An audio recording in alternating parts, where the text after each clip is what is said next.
एक मरीज आपके पास ओपीडी में आता है और किस कंप्लेन के साथ आता है कि पेट में जलन हो रही है, और साथ साथ में मरीज क्या बोलता है कि पेट में जलन बढ़ जाती है अगर मैं खाना खाता हूं। इसका क्या मतलब है कि खाना खाने के बाद पेट में जलन बढ़ जाती है। क्लासिक टेक्स्ट बुक आंसर है इस क्वेश्चन का। क्या है डायग्नोसिस आपके दिमाग में कि हाँ भैया ये गैस्ट्रिक अल्सर हो सकता है। अगर ये एक अल्सर ड्यूडेनल होता तो उसमें क्या होता, खाने के बाद थोड़ा आराम मिलता।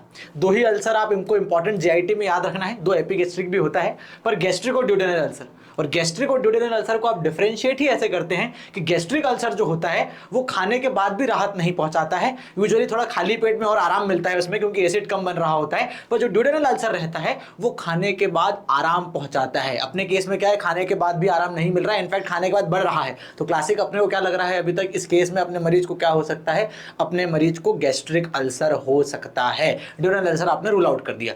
फिर आप उससे और कुछ लीडिंग सवाल पूछते हैं कि बाकी जीआई प्रॉब्लम्स और जीआई कंप्लेंट्स को कम से कम अपन रूल आउट कर देते हैं। तो सबसे पहला लीडिंग क्वेश्चन आप पूछते हैं मरीज से कि क्या आपको उल्टी हो रही है। तो मरीज का जवाब क्या आता है कि भैया उल्टी नहीं हो रही है। जैसे ही उल्टी नहीं हो रही होती है मरीज बोलता है, तो आप सोचते हैं कि भैया ना तो इसको गैस्ट्राइटिस हो सकता है ना ऑब्स्ट्रक्शन हो सकता है, दो हो तो सकते ही हैं पर दे आर लेस लाइकली। तो अभी भी अपनी डिफरेंशियल डायग्नोसिस की लिस्ट में सबसे ऊपर क्या है, गैस्ट्रिक अल्सर है। फिर आप पूछते हैं कि भैया स्टूल्स में ब्लड तो नहीं निकल रहे हैं, लेटरिन के रास्ते खून तो नहीं निकल रहा है। तो मरीज कहता है ऐसी कोई हिस्ट्री नहीं है, लेटरिन के रास्ते कोई खून नहीं निकल रहा है। तो ये रूल आउट कर देता है कि भैया ऐसा कोई ब्लीडिंग अल्सर तो नहीं है। अगर वॉमिटिंग ही नहीं है साथ साथ में तो उल्टी वाली वॉमिटिंग भी नहीं ही होगी। तो ultimately no blood in stools, no blood in vomiting, no vomiting, it rules out कि कोई ब्लीडिंग अल्सर है या ऑब्स्ट्रक्शन है।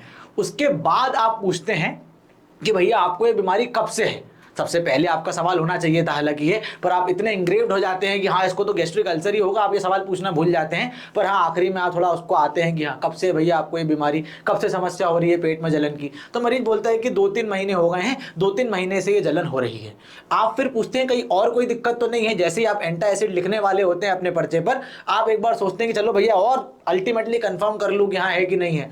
तब मरीज बोलता है कि डॉक्टर साहब वजन भी कम हो रहा है। जैसे ही आप वजन कम हो रहा ना सुनते हैं, उसके बाद आप पूछते हैं और क्या हो रहा होता है। तो मरीज कहता है कभी कभी लूज मोशंस भी हो रहे होते हैं। इंतजार करो, आपने देखा पेट में जलन, गैस्ट्रिक अल्सर में वजन कम होता है क्या? गैस्ट्रिक अल्सर में लूज मोशंस इतने फ्रीक्वेंटली या कॉमन कंप्लेन होती है क्या? ये दो चीजें अभी तक एबनॉर्मल है अपने डायग्नोसिस के लिए।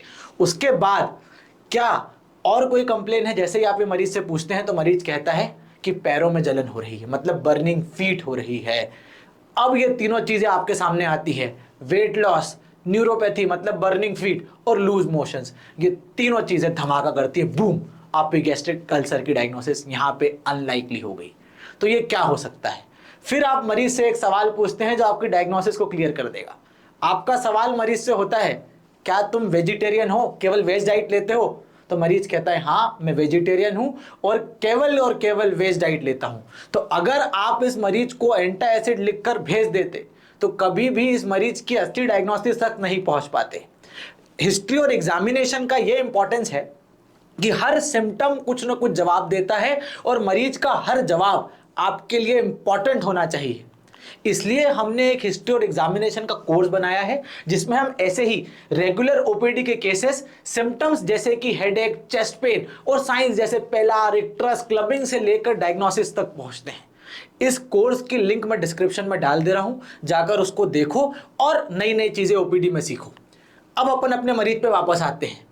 आप अपने मरीज का हिस्ट्री के बाद एग्जामिनेशन करते हैं। एग्जामिनेशन में आप सबसे पहली चीज देखते हैं पेलार। मरीज को पेलार दिख रहा होता है, मैंने इसमें स्टार मार्क भी लगा रखा है नॉर्मल चीज बताने के लिए कि जो अपने को पेलार देखना होता है वो लोअर पाल्पेब्रल कंजंक्टिवा में देखना होता है। अपने मरीज में पेलार प्रेजेंट है मतलब अपने मरीज को अनीमिया तो है ही है। अगर मैंने स्टार इसलिए लगाया है, आप मरीज को नीचे देखने के लिए बोले और स्क्लेरा को आप देखें और वहां पे अगर थोड़ा येलोइश कलर होता तो वो जॉन्डिस की तरफ जा रहा होता। दो अपना केस में पेलार है तो हाँ अपने मरीज को अनीमिया भी है।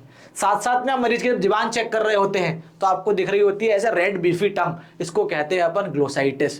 तो अपन ने एग्जामिनेशन में अभी तक क्या क्या देख लिया है? ग्लोसाइटिस देख लिया है, पेलार देख लिया है, और तीसरी चीज आप एग्जामिनेशन फाइंडिंग में देखते हैं वो है ये नक्कल की हाइपर पिगमेंटेशन ऑफ नक्कल। ये सारी एग्जामिनेशन फाइंडिंग्स और हिस्ट्री किस डायग्नोसिस की तरफ लेकर जा रही है आपको?